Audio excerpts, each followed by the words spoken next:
Hello everyone. Today we're going to revisit refurbish your motors at home. And I've got this Atlas 282 that's going to help us in our experimentation. And so let's get to work. Fortunately, these are really easy to get into if you want to change out the motor.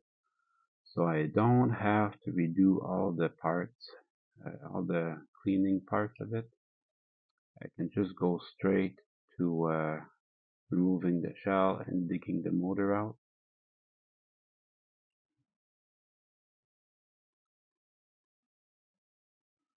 I will use the box, to keep track of my part, although we don't have to get very deep into it to get to the motor.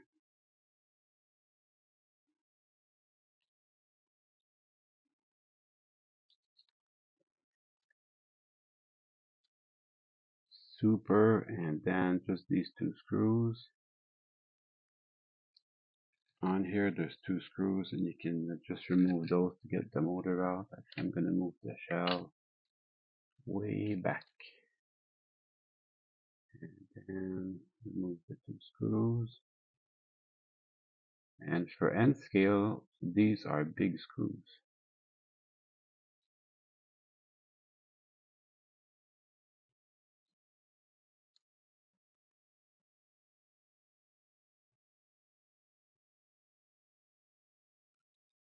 Then there's a little wire that connects to the light, which I like to keep the light if I can.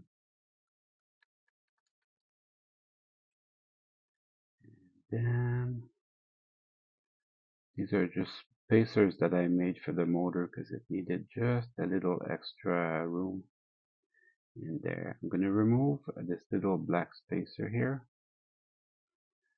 just to help me get the wire out for the light, because I'm not going to be changing anything there. That light can stay where it is for the time being. Oh yeah, I have to do a little bit more work. So to remove the light, you just pry under here, and the light's free. And then as you pull back the motor, the light is just gonna follow. That's it. We have our motor on our hands. In our hands, put back the little spacer there. That's just to help with the tender, that little spacer. I suppose it could run without it, but we're not going to do that. So perfect. And then I got my other spacer to go.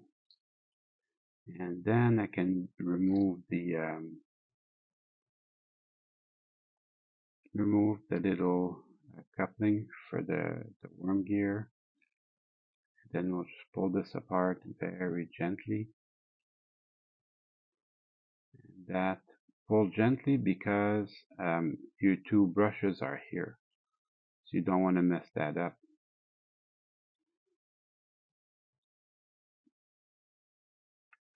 So there you go. There's my refurbished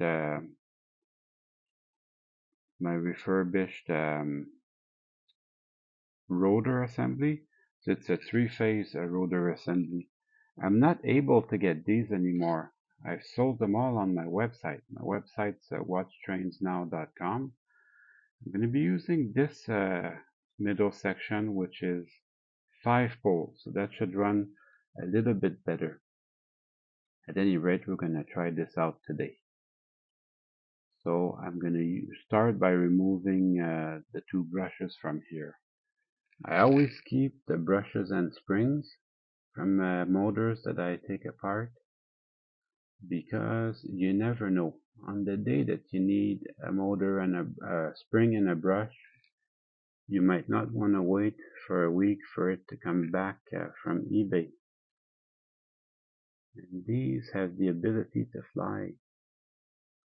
So you have to be very careful as you remove them.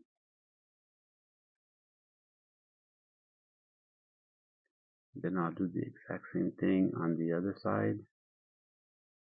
I don't know if you heard that fly, but it did fly, so always be careful with that. Got one of the springs here. The other spring managed to fly away, and one of the brushes is still stuck in there, so I'm gonna fish it out. So I've got one spring in the two brushes. Maybe I get lucky and I find the other spring. I don't have too much time to worry about that now. So this is vaguely similar to a Bachmann motors, one of the Bachmann motors. So I have to bend this part up to get the magnets out and separate the brush contact assembly from the plastic part. So however long that takes, you just work it until they come out. But they will come out eventually.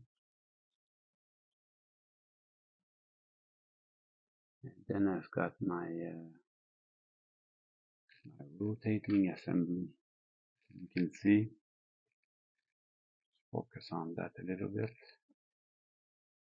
As you can see, it's a 5-pole. Let's see if the shaft size is the same. That would be very important. Looks really good.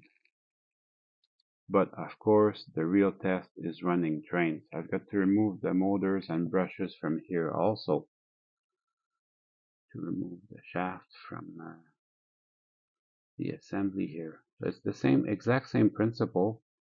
They will pop out and you might lose some stuff, but these are the ones I need to reuse, so it's worth it to be extremely careful with that.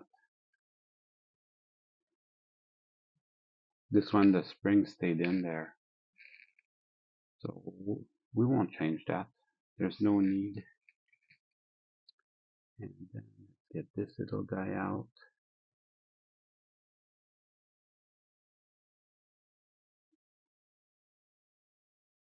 Take your time, it's not a race. Same principle, the spring could pop out, which it didn't. So I don't need to mess with that because I'm going to reuse them. So there's my shaft. Put that aside for now.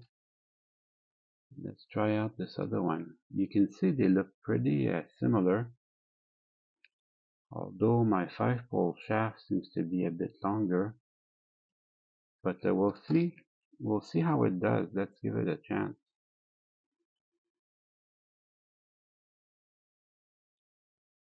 The shaft size is perfect though. It still is a bit long for the motor housing, but I'm gonna see if that's gonna work like that. I'll give it a chance.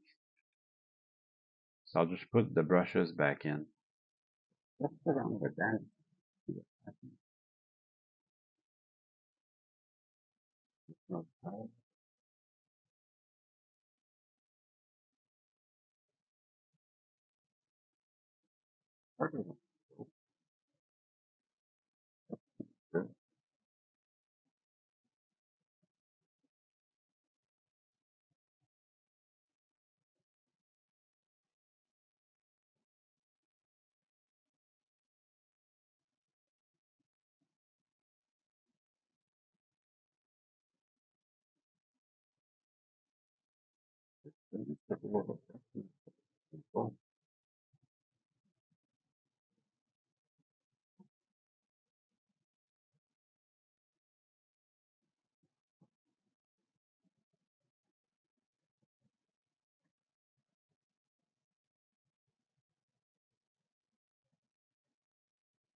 I'm gonna put it back in the fan and we'll see what happens.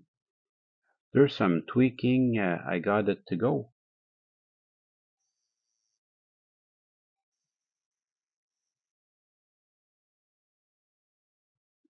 But of course, the real test is on the track. So let's go try that. I did a lot of adjusting.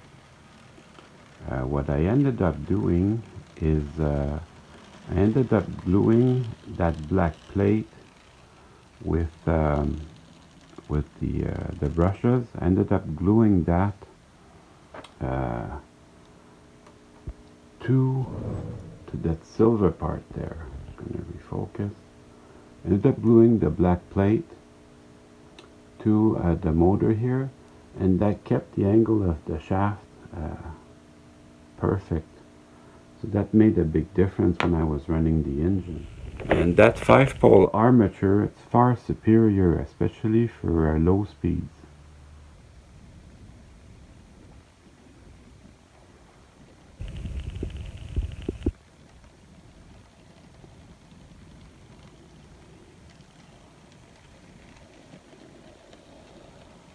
So that is a real beauty.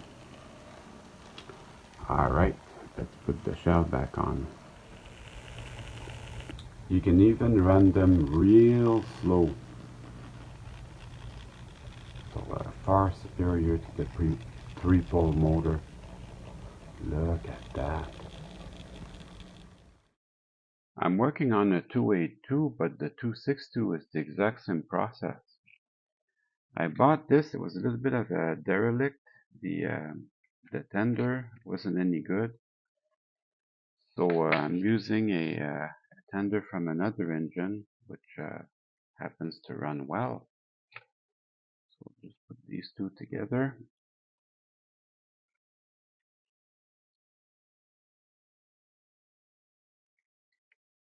Oops. Need to take my time a little bit more.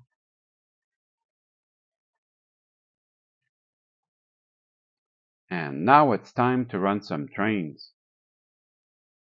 So if you'd like to buy these, they're available on the website. It's watchtrainsnow.com. I'm going to list them as a 5-pole 12-volt DC motor. I'll put a link in the description.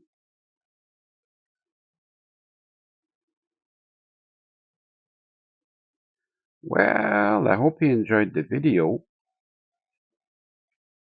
I certainly had fun making it for you.